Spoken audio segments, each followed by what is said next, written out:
Hello and welcome to Consumer Protektado, ang podcast kung saan sa tuyang pag-uurulayan ang sa indong mga karapatan, ang sa indong mga pagpipilian, asin kung paanong mapangangatamanan ang sa indong kwarta. I am Queen B, your friendly consumer advocate. And ako naman si JCV, ang inyong curious at madaldal na co-host.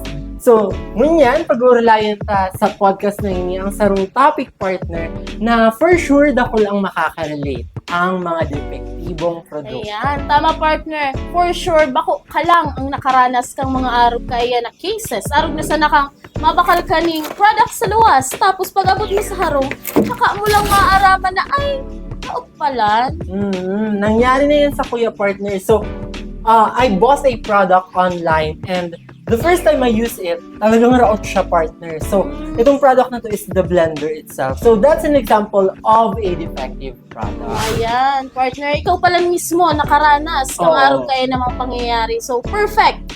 Kasi iyo din mismo yan ang sa tuyang pag-uuralayan sa ngunyan. So, ano pa pagparaharalaton ta? Po, nanta na. So, first thing first, partner, ano nga ba ang tinatawag na defective product?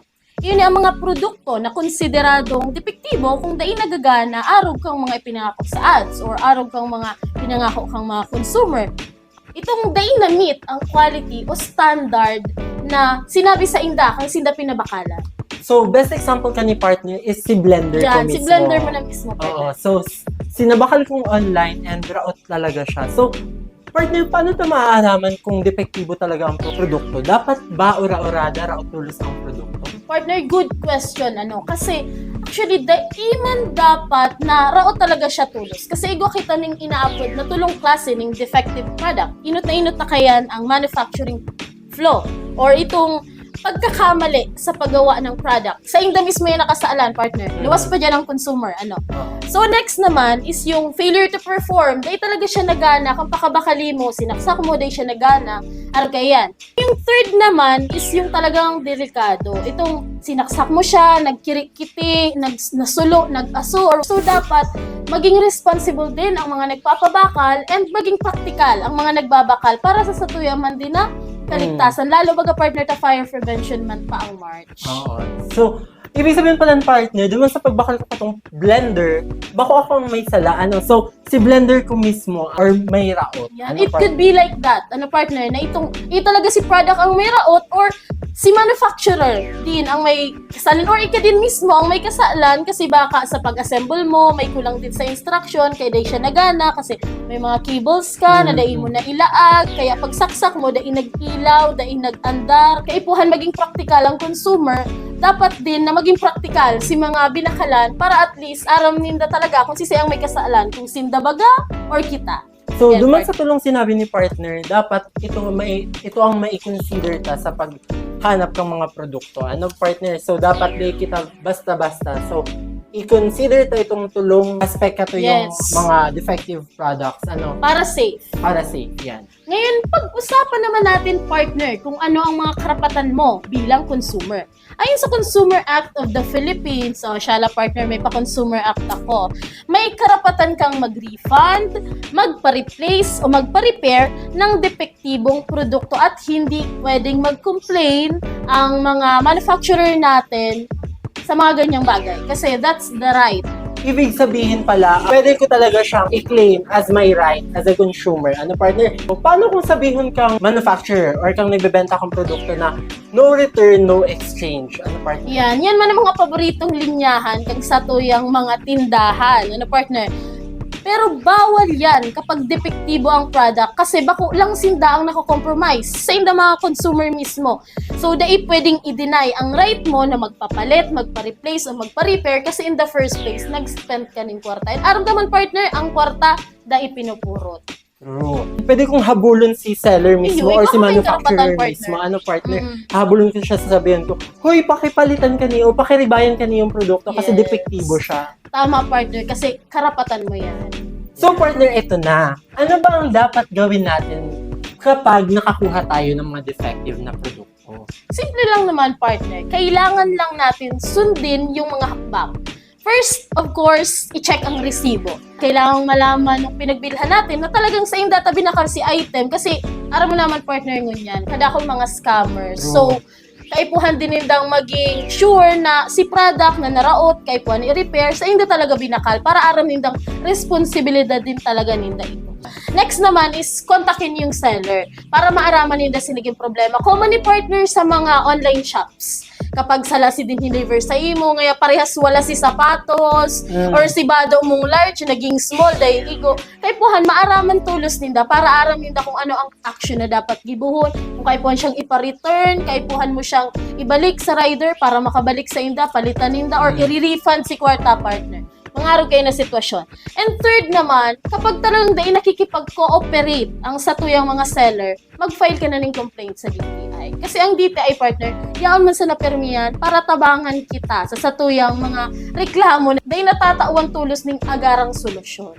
So, partner, may taning ba ang mga araw ganing mga complaint? So, baka naman kaya after 1 year or ano ba siguro pirang bulan, ano partner, may taning ba ang mga complaints na bago sila mai-address? Yan. Actually, partner, igo kitang time limit na 6 months lang. Kasi siguro kung magsobra, dahil tananggat sigurado kung naraot pa yan dahil sa kasalan kang sipakagibo kang product or baka intentionally naman na nairaot, na ibadag.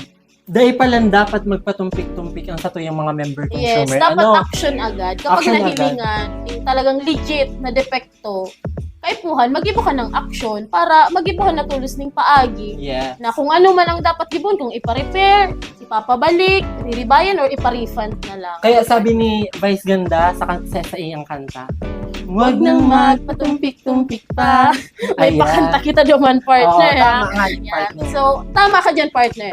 Laban, pero dapat maghiro ning igwani maray na action. Itong nag-aaram ka, kang ginigibo mo na, na nasa tama ka man giraray. Sa satuyang mga member consumer, kaipuhan po magkaigo kita ng kaaraman sa mga araw na yung programa kang DTI kasi hindi man po ang matabang sa makakatabang Yan. sa tuya bilang member consumer. Speaking of laban, partner, balikan ta si Blender story mo sa bago. Ano ba ya talaga ang nangyari man kadto?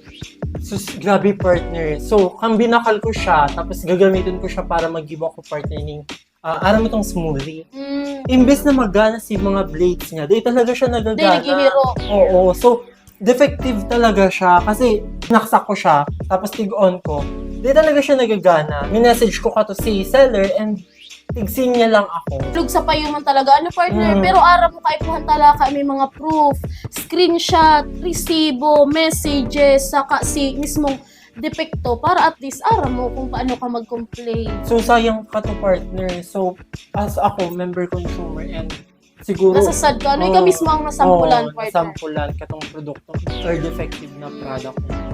So next time, dapat aram na ang gigibuhon ta. Kung araw ka to, guranong gayo to, partner. 1,200. Sa inka pangunyan mako aning 1K ning mayo Oo. sa naan. So, partner, paano nakakatabang ang DTI sa mga araw kayo na kaso? Aram mo, partner, DTI act as a mediator. Kapag may mga seller na dahil nakikipag-cooperate, pwede ka sa indang mag-file ng formal complaint para mag-ibuhan ng aksyon. Na kung talagang dahil nadadara sa rain na urulay ang seller, edi mag-file ka na ng official complaint sa DTI para sinda na mismo ang maghiro para sa imo kung talagang dahil ka man tigiintindi kang si seller. And matabangan ka na may address sa imo complaint. Tama. Pagayin pala yun, ano partner, so comforting yan sa muya ng mga member consumer. So sa mga aram na nindo na araw kayan, defective ang product, try nindo magrani sa DTI. Dahil na magpatumpik-tumpik pa. Taro nga ikan sinabi mo sa bago, dapat dahil pagparapahalo yun. Kasi igualang kita ng time para magpasa ng complaint. Para Yes. maging valid pa ang reklamo. And ibig sabihin, saro lang ang ibig sabihin kayan, dahil kita solo sa laban Yeah. as member consumer.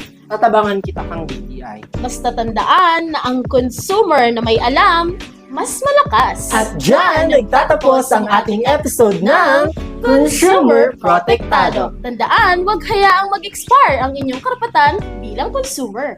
At kung maipid ka man sa defective product situation tulad ng blender ko, huwag kalimutang umaksyon. Nandyan ang DTI. Thank you so much for listening, mga ka-consumer. Don't forget to follow us on Spotify and other social media platforms para updated ka sa mga latest tips. Hanggang sa susunod, and happy shopping! At huwag kalimutang i-check ang warranty. Once again, I am Queen B, your friendly consumer advocate. At ako naman ang inyong madaldal at curious na co-host, JCV. Hanggang sa muli!